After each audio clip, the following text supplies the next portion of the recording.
Il sindaco di Agrigento Michele Sodano ha firmato una nuova ordinanza che anticipa alle ore 22 il divieto di vendita di alcolici dai distributori automatici e di bevande in vetro da asporto.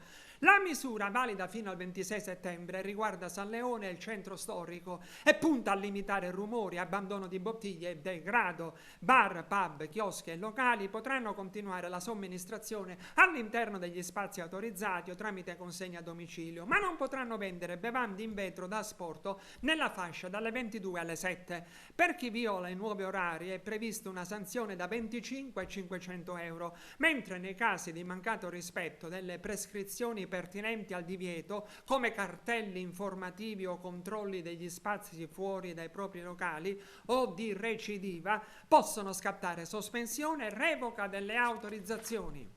E adesso, nel merito di ciò, ascoltiamo il sindaco Michele Sodano.